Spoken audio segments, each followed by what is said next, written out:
Thank you. Hey, Kellen, if you could take the roll call, please. Member Schlesman? Here. Member Beardsley? Member Havanetz? Here. Member Bachner? Here. Member Jordan? Here. Member Lefevre? Here. Member Geyer? Here. Member Haledanya? Here. You have a quorum. Thank you. And did someone just join us on the phone? This is Audrey Emrine Beardsley. Thank you. Well, thank you to everyone for joining us on such short notice. This is very important work that's before the Technical Advisory Committee. And I thought what we would do is start with introductions. I'm Carol Schmidt. I'm the outgoing Executive Director. I'll be with the board until November 3rd. And then Alicia Williams has been selected as the new Executive Director, and she will assume that role immediately. And Kellen Wesley is also here from board staff to also provide support. So maybe if we could just go around the dais and introduce ourselves. And Nick, we'll start with you. Yeah, my name's Nick Lefevre. I'm a Ledge Liaison with the Department of Education. And if you could get closer to the mic so everyone can hear you. Nick Lefevre. I'm the Legislative Liaison for the Arizona Department of Education. Cindy Bachna. I'm the Director of Assessment for Mesa Public Schools. Rick Geyer. I'm the psychometrician at BASIS. I'm Amy Schlesman, and I am with the Rose Academies in Research, Development, and Innovation. Tom Haladina, Professor Emeritus at Arizona State University. David Jordan, Director of Research and Evaluation for the Glendale Elementary School District. Tom, you look familiar to me. Did you also, or do you also serve on the National TAC for ADE? Okay, thank you. Yeah, we've met before. And then if the folks on the phone could introduce themselves, we'll start with Christy. Christy Hovanet, Senior Policy Fellow for the Foundation for Excellence in Education.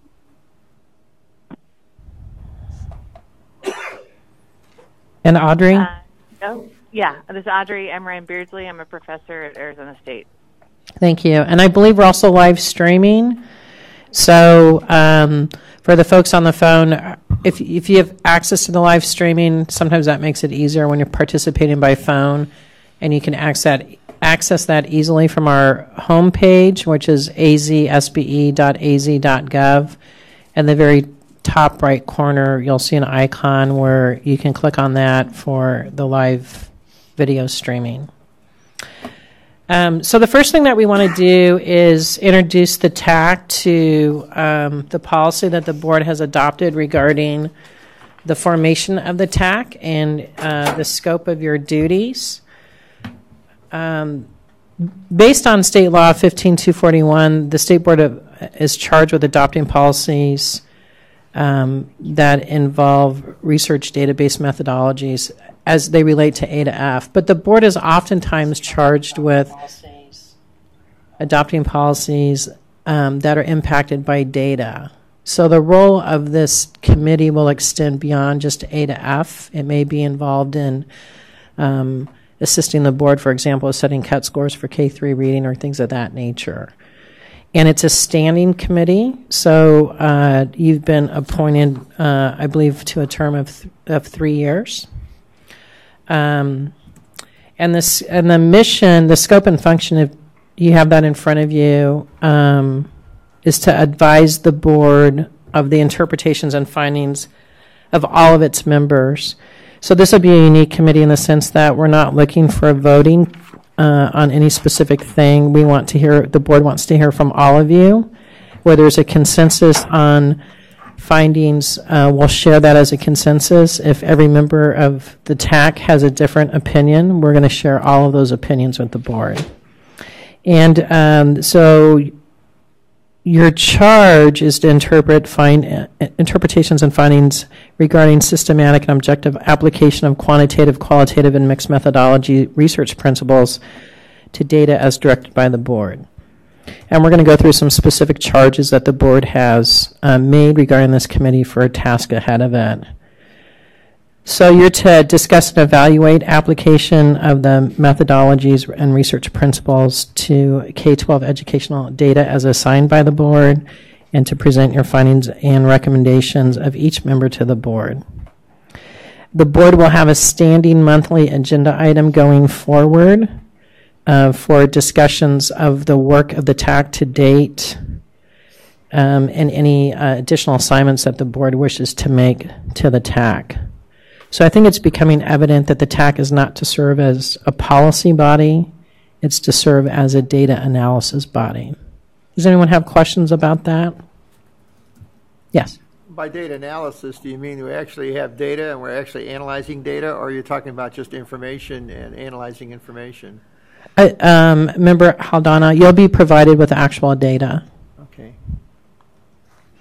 And then the membership of the TAC was intentional in its structure to represent a wide, diverse group of constituents.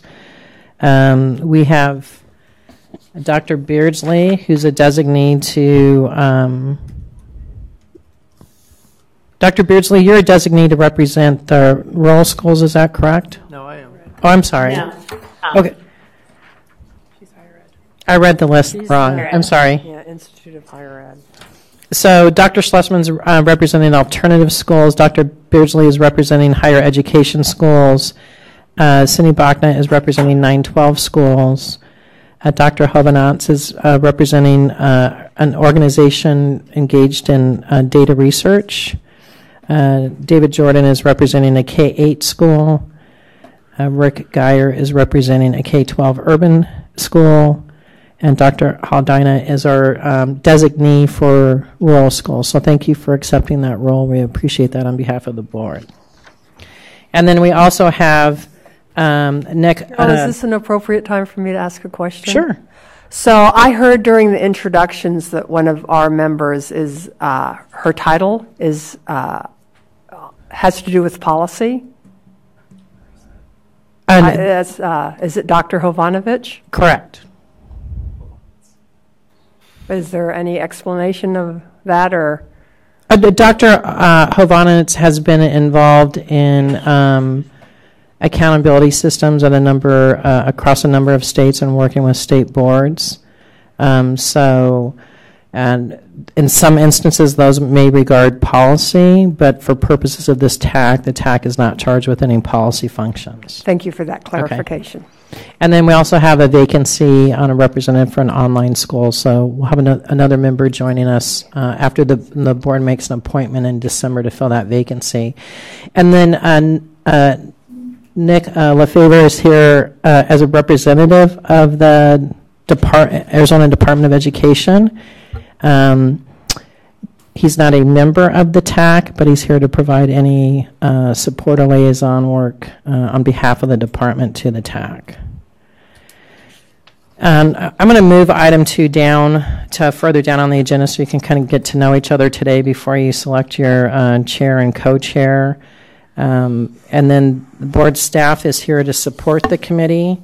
And what we'd suggest going forward is anytime there's a request for information from the department for the committee, we would ask for those to go through the board staff first, and then we will coordinate that with ADE.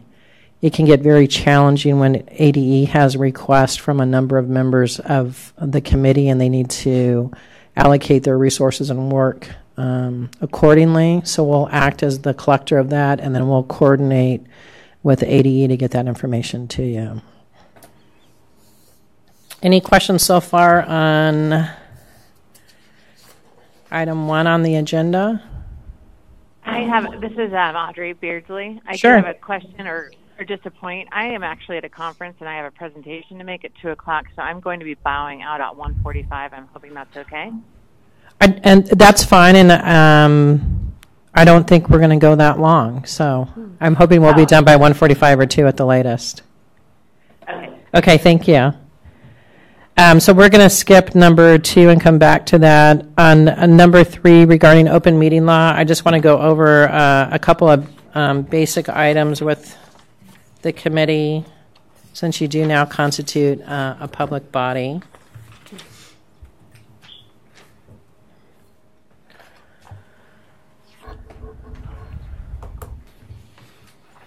Do you have that slide you can pull up? Which one do you need? I'm sorry. The open meeting law. And Audrey and Christy, do you have the live streaming open? Yes, I do. Okay, where we can, we're going to try to project the information so you can see that. Thank you.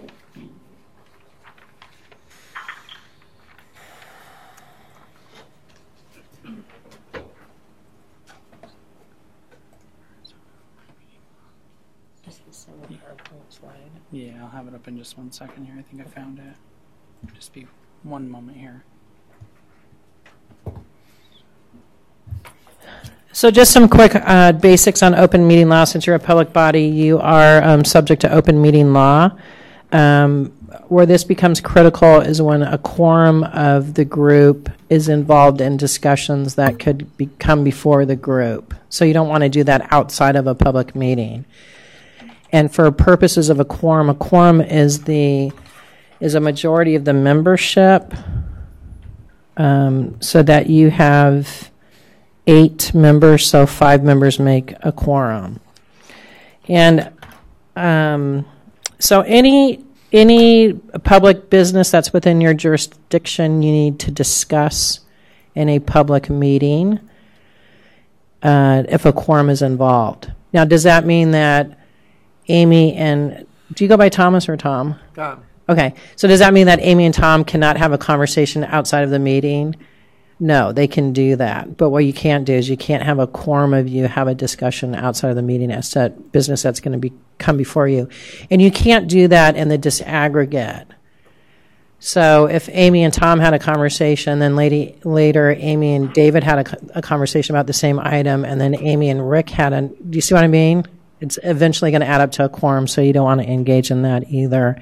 And that can involve any kind of communication, whether it's phone calls, emails, or in person. So any questions about that? The other thing is sometimes board staff will send you emails. We'll do it sometimes collectively to you as a group. So if we don't have that introductory information saying, hi, Rick, how are you today, or any of that, it's because we're communicating to all of you via BCC. So please do not hit reply all on those types of emails. If you need to communicate with board staff, then just direct a single email to board staff. Everybody good with yes? A clarification then. So if I want to have a discussion about a certain point, can I email everybody and that'll be okay or not? Remember how Don? No, so that's the type of thing that you can't do that. Okay, with a quorum outside of the open meeting. The only meeting. discussion we're going to have is at the meetings. Correct. Okay. Now, you can do it with an individual member or with a few members, but once you hit 5, then you're at the quorum and you can't do that. That's a violation. Correct. Okay. And then if you want a more detailed information, we have a link to the Attorney General's information on open meeting law. Or if you want more information, we can bring in an AG to do a presentation on that if you want. Any other questions on that? Okay, then we'll move on to item number 4. So item 4 deals with the presentation and discussion regarding the history of the development of the A to F School Accountability Plan for 2016-2017. I will provide you, or board staff will provide you with additional information. I just want to give you a quick overview for those of you who aren't familiar with it. And I can show you one document right away that has a lot of information about that. So let me pull that up.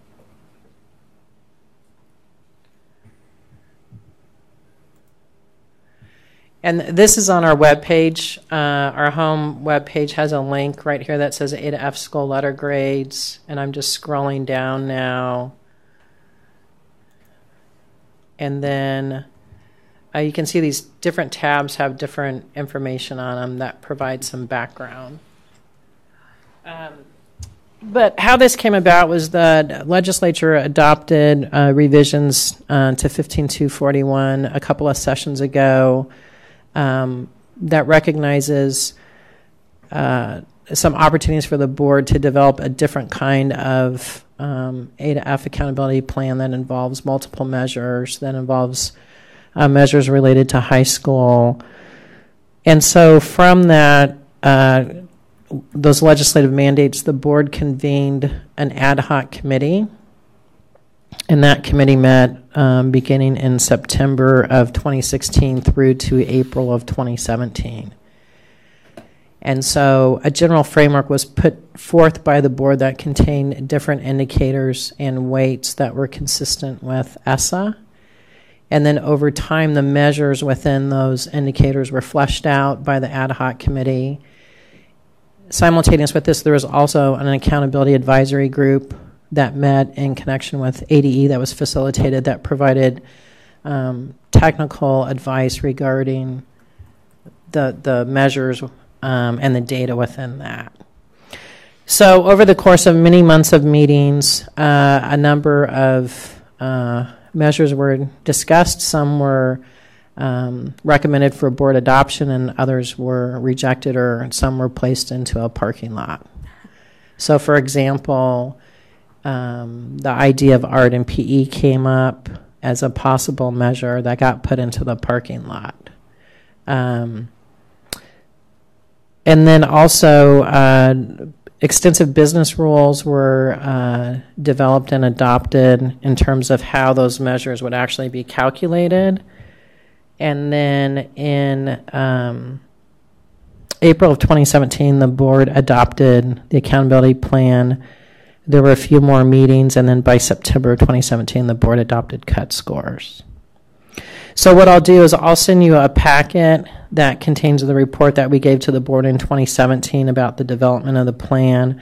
The board also had previously, a few years ago, adopted guiding principles related to A to F, and then also in connection with the framework that it initially adopted in early on, they added some more considerations to go with the new accountability plan. We'll send you the packet on the business rules. We'll send you the packet on measures that had been considered and rejected. In connection with the final adoption of the plan, we also did a tour across the state. We had 17 public meetings across the state, and we also had a survey that we got about 1,200 results on. So we can provide all that information to you, too. After the board's adoption of the cut scores in September, then eventually preliminary grades were released to the schools. And we have those on our website.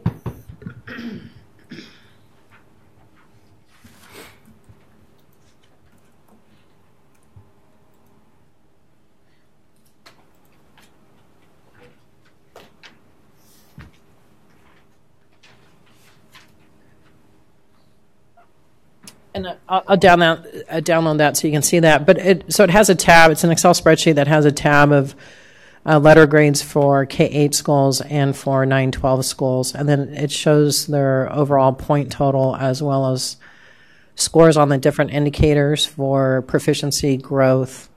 For the K-8, we included the K-8 acceleration measures.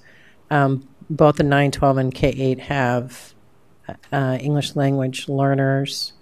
And then on 9-12, we also have grad rates on the college career readiness indicator. So we also have schools that are not rated, either because of their in size or because they're new schools. Then we also have schools that are... Carol? Yes. May I point out that these are the traditional correct letter grades? Correct. We haven't issued letter grades yet for our alternative or online schools. And then some schools have an under review status, and that's either because they're a non-traditional configuration, they're not a K-8 school or a 9-12 school, there's some kind of configuration of grade levels in between that, or they're under review because they have filed an appeal. Now, the board has a separate committee that will address appeals. So kind of any questions so far about, I'm speaking very generally, I'm going to give you lots of stuff to read, but any questions so far about how we got to where we are today? Well, that would be like a whole book, wouldn't it? It'll be a pretty large document, yes. What are the consequences of the letter grades?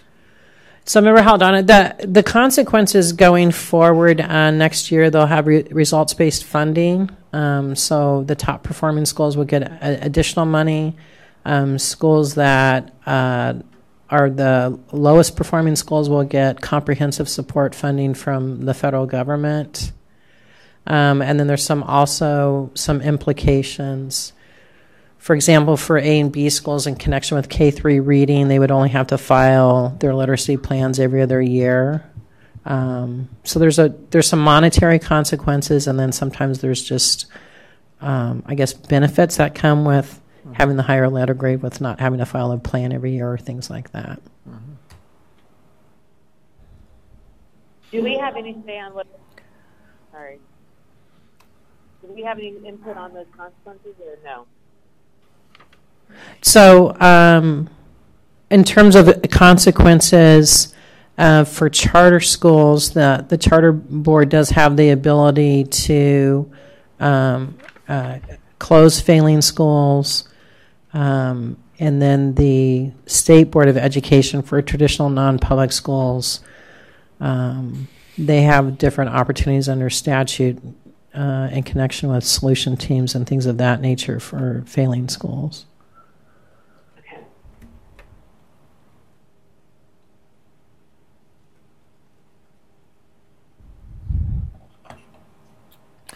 I think Audrey's question had to do with policy. Like, we're not going to be advising you on the policy that all kids should have equal opportunity to learn. And so if you reward rich schools, that's not equal opportunity. So we're not going to be going there, are we? Remember how Donna, no, that would be a policy consideration. That's not within the scope of task assigned to this committee. Okay. Okay, well, we can kind of have a fluid discussion between 4 and 5. So on 5, the board created a technical advisory committee, as I indicated, not only to review data in connection with A to F, but also other issues that come before the board that implicate data. At the last board meeting in October, the board set forth some very specific tasks that this committee is to complete in relatively short order. The first one is to review the A to F accountability plan, business rules, and impact data. So we have, we'll get you historical information in terms of the development of the A to F accountability plan. We'll give you a copy of the business rules. The impact data I'm showing you that we have right now in terms of the points earned by schools, and then overall, and then in different categories, as well as bonus points. The schools have access to more detailed score reports that show how points were awarded within these different indicators. So, for example, growth is measured including student growth percentiles and student growth to target. And then within that, different points are awarded based on whether there's low, medium, or high growth. And what the schools get is like actually a table that breaks out where the percentages fall within each one of those.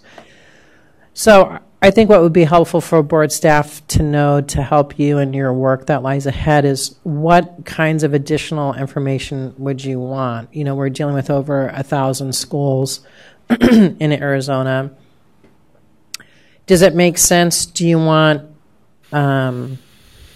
detailed information on sampling of schools within, for example, urban and rural, low, medium, and high performers? And I should mention, of course, we'll have you sign a non-disclosure statement in connection with getting that data. But do you have a general thought in terms of what kinds of data you'd like to see?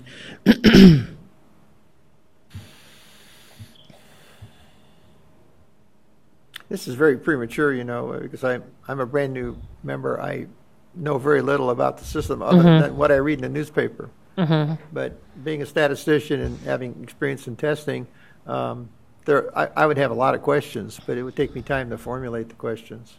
Okay. Remember, Jordan, I can see you're thinking of something. Yeah, a little bit of a clarification on our scope in the short term and some of the things that have been outlined here.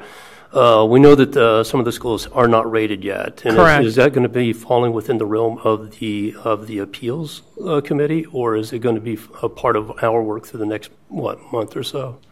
So, Member Jordan, that's a great question. So, schools that are not rated are either likely not rated because of the N size. The N size that the board set on the different measures was 20, or they're not rated because they're a new school, or they may be a K2 school or a K3 school that the board exempted from a letter grade for this year.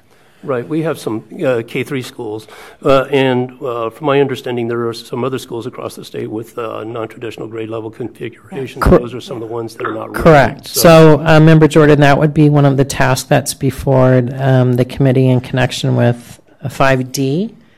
And I'll show you some ideas that the department presented on possible methodologies for assigning those schools a letter grade. Okay. This is Audrey. I would like to have information about the student growth percentiles model at the state level and also the growth to target. And if possible, any technical reports or any kind of analyses that have been done thus far in terms of that particular measure. Okay, thank you.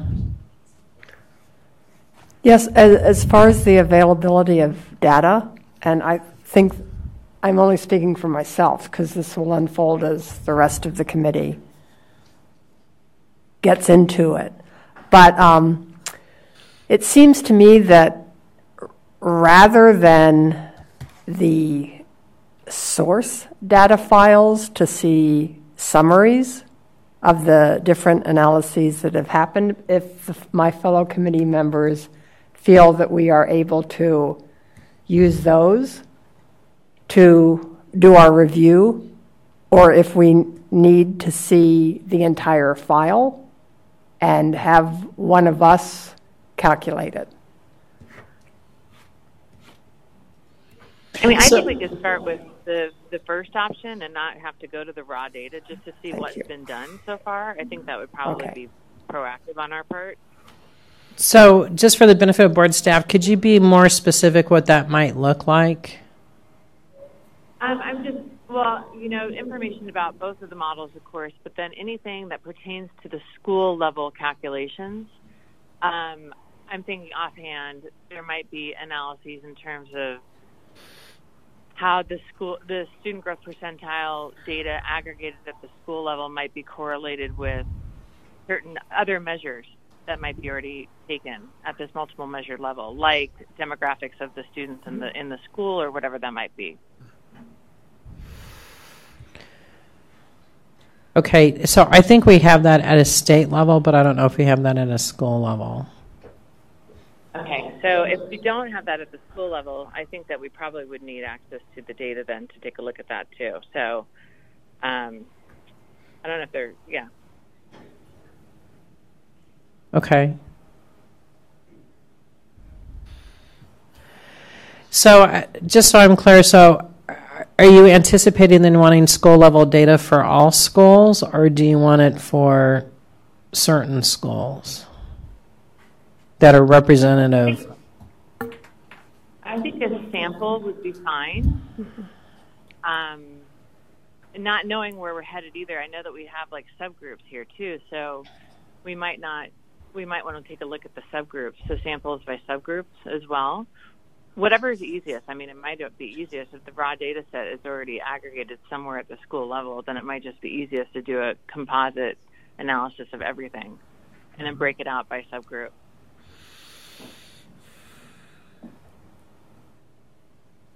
And Christy, do you have any thoughts? I was hoping that we would be able to start with some few key questions. I mean, clearly there's a need to, from the board's perspective, to review the HRF accountability system. So I would be interested in figuring out what are the key questions that led up to the development of this TAC. What was being presented to the board by districts or other stakeholders that led to the necessity for changing or at least reviewing the HRF grading system. So from that perspective, the charge is very broad to just look at the system in its entirety. And I think if we can focus in on what some of the first or initial questions were that arose the need for this TAC, then we can start looking at those. And as all of you are aware, I'm sure, as you start looking at and uncovering data, it just leads to more questions and helps inform, the rest of the broader analysis. So I'd be interested in the key questions that caused the formation of this TAC to start with. Okay, so I'm happy to address that to the committee. There was discussion at the board meeting about whether or not to send a list to the TAC or not. And the board's concern was if they generated a list, and that would be oftentimes that becomes the sole focus of the committee members, where they wanted the committee to consider any problematic issue that they saw rather than feeling like they were limited by a list that the board gave them. I can speak to some. I'm sorry? So yes, you can speak to some of them, but then if that's the case, then I would like the opportunity to be able to read the full business rules to look at what are the computations and what issues may arise by doing them in that certain way, and then come back to say, let's take a look at data this way or that way. But yes, I'd love to hear if you can share a few of them with us. So I'm happy to share two with the committee, because I'm sure if you read news stories, you'll see some that are commonly shared. One deals with schools that are highly proficient, that aren't seeing significant growth points. Another concern raised was about the N score. The N size, sorry. Arizona set the N size at 20. We will deal with the non-traditional. We'll talk to you about that shortly, about the direction from the board on that.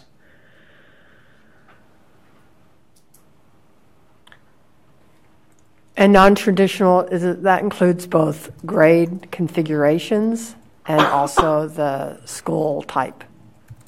So I'm sorry, to clarify, I should have said non-typical school configurations. So that's a school that's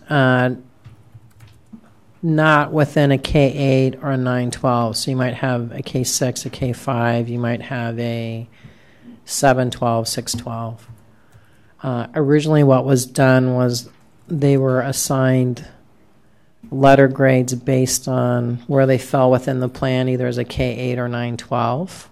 So we had a 7-12 school would get 2 letter grades. So part of the charge of this committee is going to be to look at different options for assigning them 1 letter grade for 7-12, for example, or if they're a 6-12 school. But those should not in any way limit the review of this committee and its charge under 5B to identify problematic issues. The board did not want to give the committee a list of problematic issues. It wants the committee to robustly review things and identify a list of problematic issues. Does that make sense to everyone? Yes. Yes. Yes. Yeah, before Audrey has to sign off, I'm not sure which agenda item this fit under, so I'm going to ask the question and then we can talk about it. So we were wondering about the formality of the committee meetings, because back before 2014, there was a subcommittee of the State Board of Education, the Arizona Learns subcommittee, And that was structured a little less formally. They still had call to the publics and agendas and the agenda posting requirements and things like that. But it wasn't necessarily we sit on the podium and the public can only comment for 3 minutes at a time, but more interactive. And I was wondering if the State Board of Ed or if we as the committee would be comfortable with a more interactive type of format. Dr. Schlesman, it is a standing committee of the board, and the board does want, there's certain reasons why the board formed a standing committee. They want a very transparent public process. They want a body that's bound by open meeting. They want a body that has a posted agenda. They want a body that has minutes taken. I think there'll be, I know it's a little odd right now because you're all meeting each other for the first time, and it's not to say that we're not encouraging dialogue. There's some preliminary matters that we have to get through today. But the board does see this as a standing committee. So so from your review of the accountability plan, business rules, impact data, and identifying problematic issues, the goal for December is to have a comprehensive report for the board. So what we would anticipate going forward is getting information to the committee that it's requested, and then from that review, the committee can share individually back to board staff issues that it's identifying, and then board staff can compile that and then bring that back to the committee for review and the development of a comprehensive report for the board. So what we'll do too is we'll set some additional meetings to keep that moving forward, but that would be kind of the plan going forward, is that as you go through and you have things that you want to share and offer for the board staff can compile that, and then we'll bring that back to the committee as a whole then to review and make any adjustments that it wants to. So one item that's been discussed a bit and is... Dr. Schmidt? Yes. Carol? Whatever, however we're supposed to address each other. But I just keep wanting to emphasize to the committee, because some of us are new, that the report that's due in December is on the traditional models. Correct. Correct. We're not yet talking about anything other than traditional schools. On 5D, the board has also charged this committee to review methodologies on single letter grades for schools with non-typical school configurations, to model data and discuss options for the board. So let me quickly show you some ideas that were presented by ADE.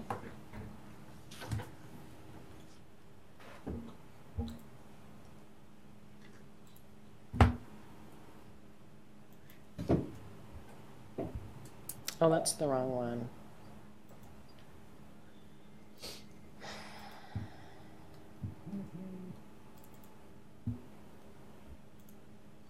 So if you're, and those of you that are watching, this kind of shows the scope of the problem to the committee. These are the different configurations that we're dealing with right now throughout the state. Originally, they were assigned 2-letter grades. After review by the Attorney General of existing statutes, the charge is to come up with 1-letter grade for these schools, because they are in fact identified as one school. So we have everything from K-12 to 1-2, 2-12, 3-12, 4-11, 4-12, 5-12, 6-10, 6-11, 6-12, 7-11, 7-12, and K-10. So there's a mix of different schools, and a number of them are also not rated. So Dr. Fletcher from ADE put forth these different combinations to the board for consideration. One was to to create a unique plan for each one of those types of configurations. Another one is to merge the outlier grades into one model, average the 2-letter grades, or to prorate them, or a combination of the above. So one of the alternatives that that the board wants this committee to also consider is selecting the higher of the 2 grades. So those are the 5 that are before you right now, is creating so you would review it and then come back and we'll have a discussion about what the committee thinks the best option is for assigning a letter grade to the non-typicals. Is it creating a separate plan for each one of these configurations?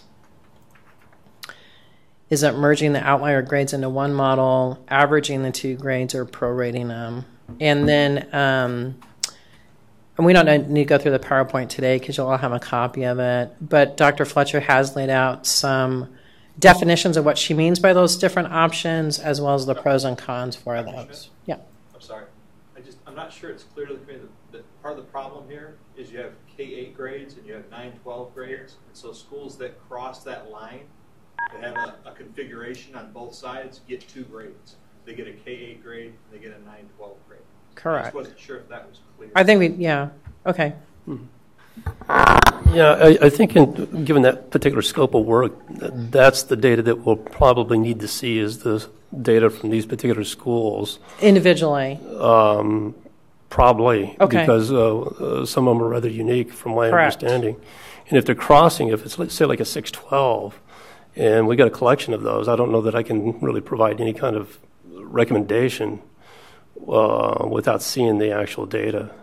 So, a member, Jordan, and the other members, we can provide you, after the non-disclosures is signed, I'm sure we can get you the data files and all these different configurations specific to those schools. Can I ask for a point of clarification? Sure. Will the work this committee do influence the letter grades for 16, 17 then that are for those schools? Member Bachman, that's correct, yes. Okay. Thank you.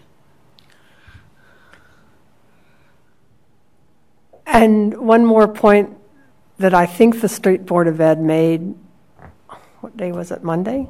This last Monday? That they are interested to hear from this committee if there are, number 6 on the presentation is additional alternatives. Options. Mm-hmm. Yeah. So they wanted to hear from us if we have anything additional to suggest. Also, are schools that are not under review, are their letter grades subject to change at this point in time?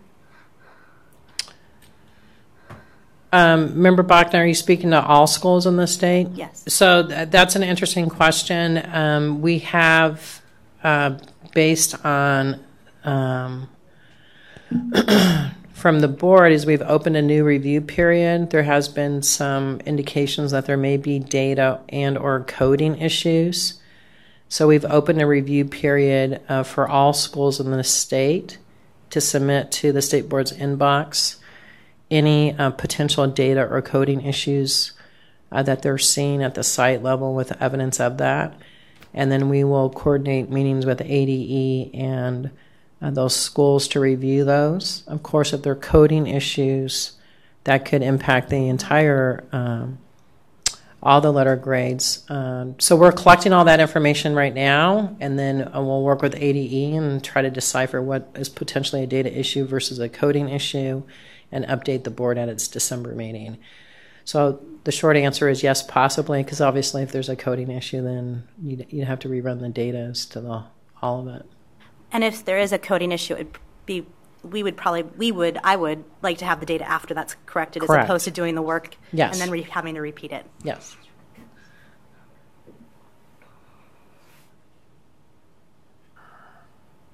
Any other questions?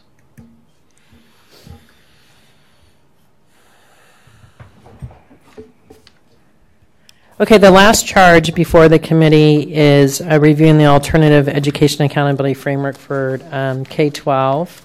And I will give you a hard copy of this, and we'll also be putting everything into a digital folder for you.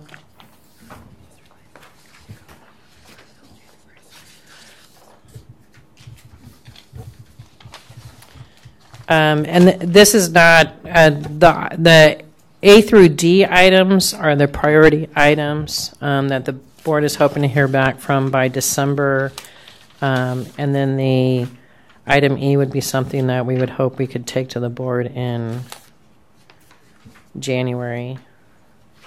So we're going to pass out 2 documents to you. One is the working draft components of the A to F alternative plan for 912. And then in connection with that plan, there were a number of questions that working group had for the board's consideration, and the board would actually like this body to consider those questions.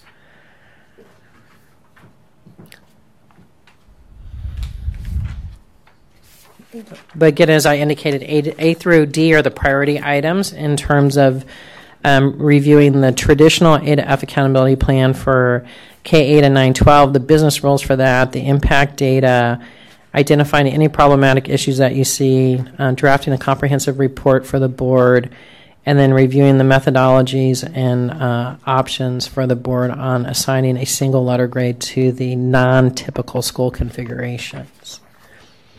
And we will get back to you with all the information that you had requested in terms of technical reports related to student percentile, student growth to target, any analysis and technical reports, any types of summaries that exist regarding different analysis, school level calculations. I think we've indicated for that purpose, for A through C, that you'd like to see a sampling, but for that D, you want to see all the data for the non-typical schools. Any questions so far?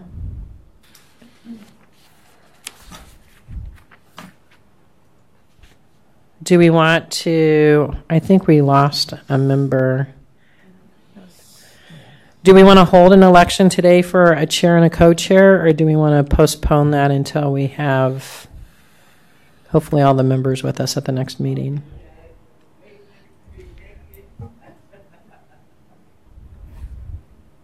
What are the duties and responsibilities of a chair and a co-chair? So remember, Haldana, usually what happens with the chairs, the chair works closely with board staff in terms of setting the agendas, as well as with the board president. And it sort of is the lead communicator between board staff and the committee members in between meetings. So maybe it would be better if we could wait a while and maybe have some discussion among us about who's willing to take on this responsibility. Okay. I don't know. I agree. And then I should mention the other thing would be then generally the chair facilitates the meetings. So instead of me running through all these agenda items, then the chair would do that at the meeting. Okay. Did you have a comment, Member Jordan? Oh, no, I'm okay with waiting okay. till the next meeting. Okay. Yeah. Mm-hmm. All right. So the other thing that, do we have any calls today? Yes. We'll do a couple. We'll do the calls, and then we'll set some future meeting dates. Okay, so, and then for those of you who aren't familiar, the call to the public is a time set aside for the public to comment. Members of the committee may not discuss items that are not specifically identified on the agenda. Pursuant to ARS 38-431, action taken as a result of public comment will be limited to directing staff to study the matter, responding to any criticism, or scheduling the matter for further assistance, further consideration, and decision at a later date.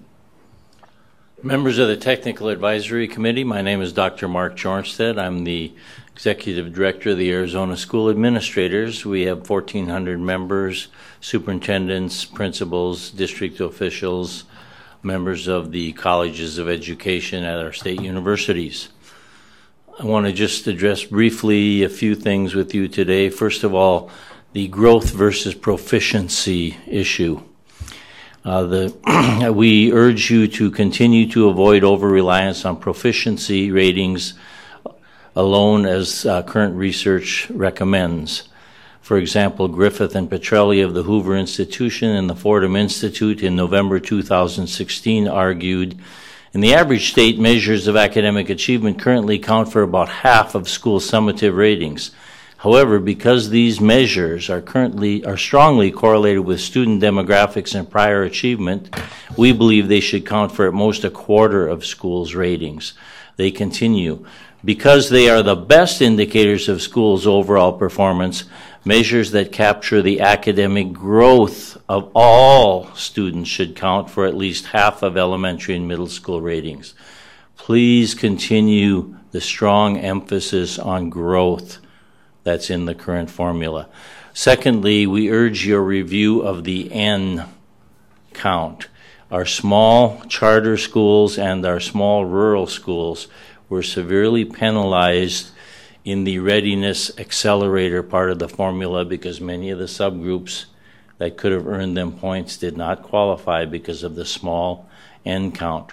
My colleague Sean Rickert proposed in a paper he sent to the state board a very easy solution to that. So please consider taking a look at the N number and how it affected small schools.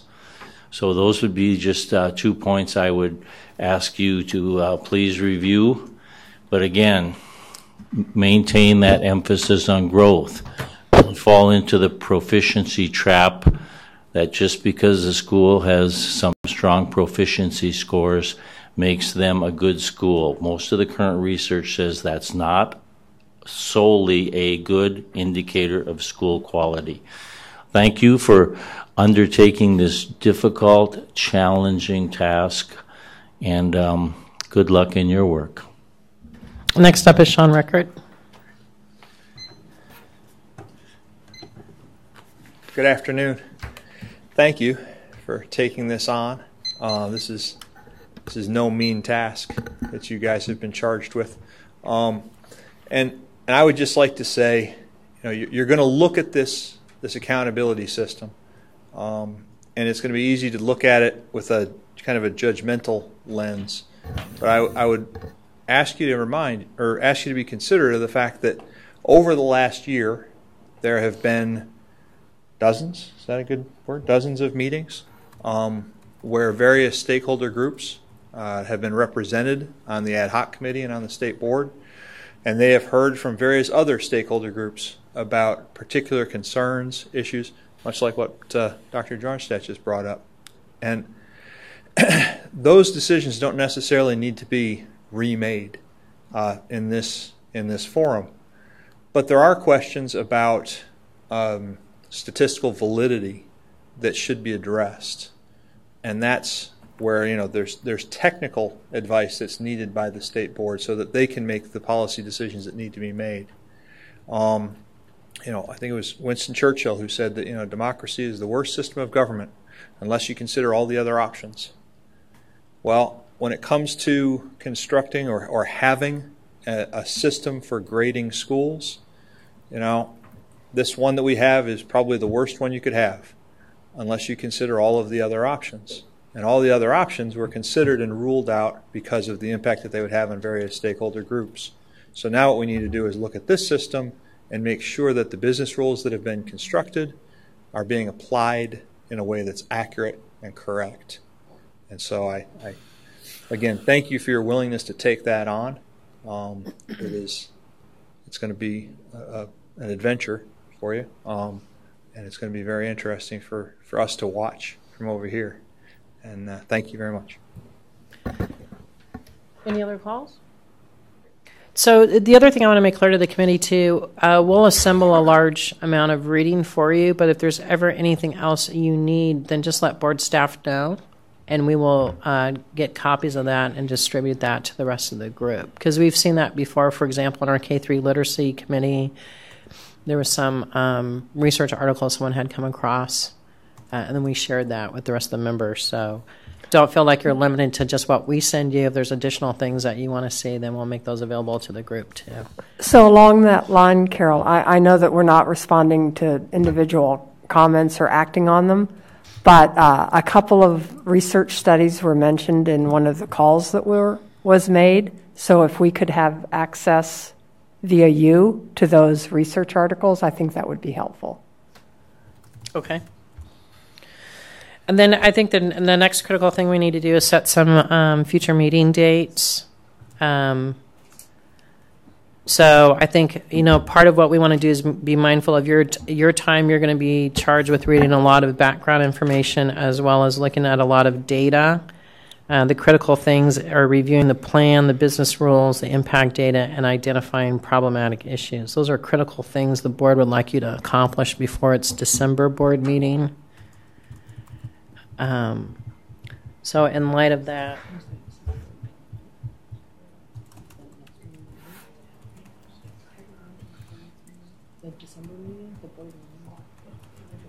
so the next board meeting is early in December. It's December 4th.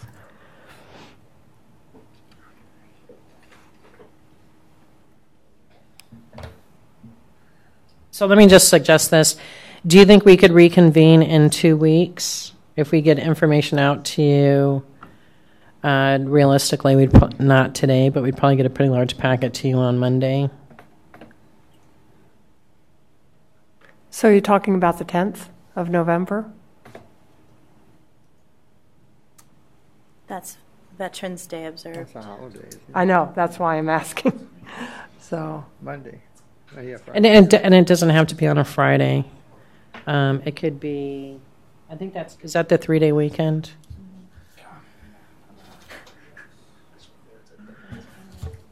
What if we looked for November 13th and November 20th?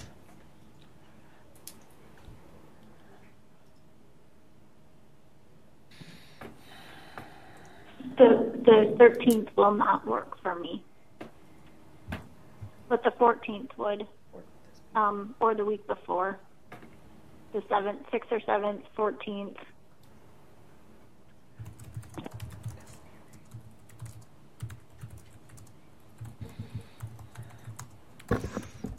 All right, we have a conflict with the 14th because we have our professional practices committee meeting on the 14th.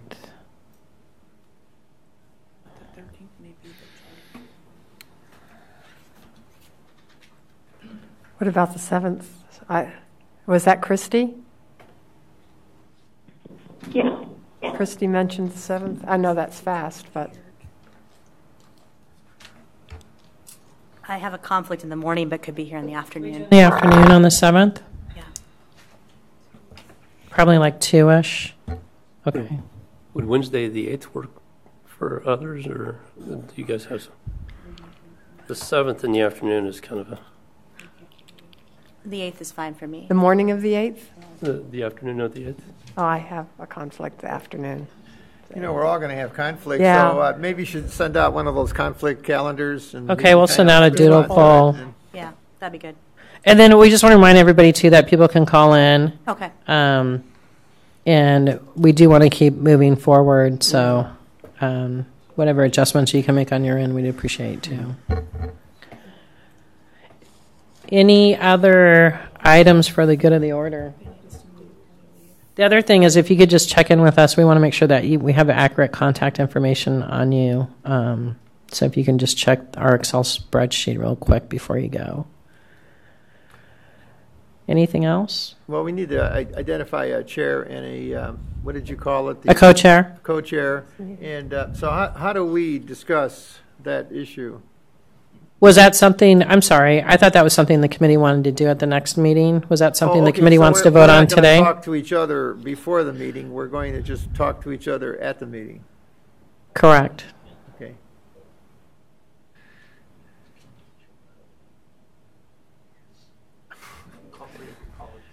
I mean, you can go we around. talk to one another after the meeting adjourns? No. No? Not as to a voting item, no. You're welcome to make some more additional or background information statements if you want to, or indicate your interest to serve as chair. Or... Does anybody want to chair this committee? Speak now.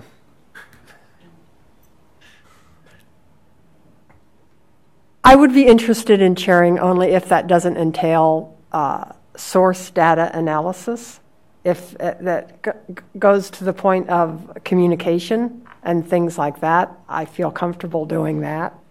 But as far as getting all the source data files, if that's a chair task, I would prefer not to do that.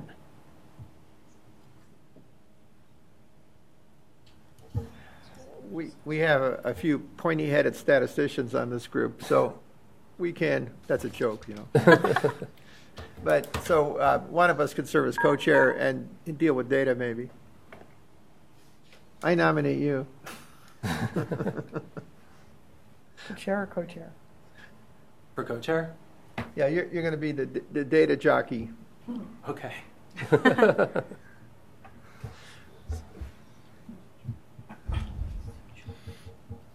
jockey. Or we can set it up as co-chairs. It doesn't have to be a chair and a co-chair. We can have two co-chairs. Other volunteers? We got him. Other nominations? We got him.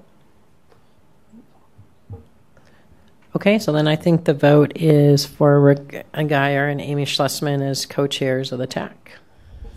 All those in favor? Aye. Aye. Any opposed? You didn't vote. Excuse me. Okay, thank you. So we'll be in touch. Any other questions before we adjourn? Oh, will this be made available to us as well? What you're showing on the screen? Yes. Okay. Yes, everything that we've shown today we'll make available to you, and then everything that you've requested.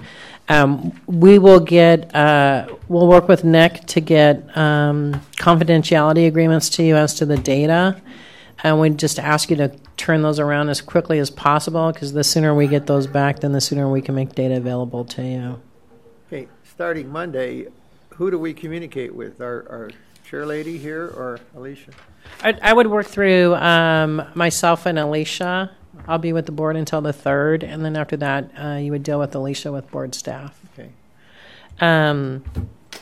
The last item I wanted to bring up was as to the surveys.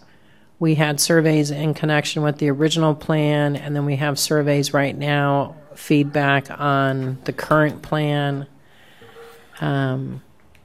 We did do a summary when we did the initial survey on the plan that we gave to the board back in April of 2017, which we could give to you unless you want to see all the raw data on that initial survey. On the current survey, I think it might be worthwhile to make available all those comments to you, because they're open-ended narrative comments about the growth measure in size, the K-8 acceleration measure, the College and Career Readiness Index, any general feedback that people want to give, and their narrative responses.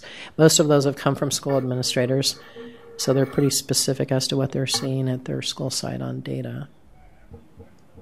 Okay, I think we can make those available to you on a PDF.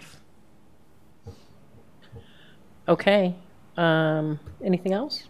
Well, thank you. The board appreciates your service. We know that this is a huge commitment on your part, and we appreciate it. And if you need anything, always let myself or Alicia know. Okay, thank you. We're adjourned. Thank you. Thank you.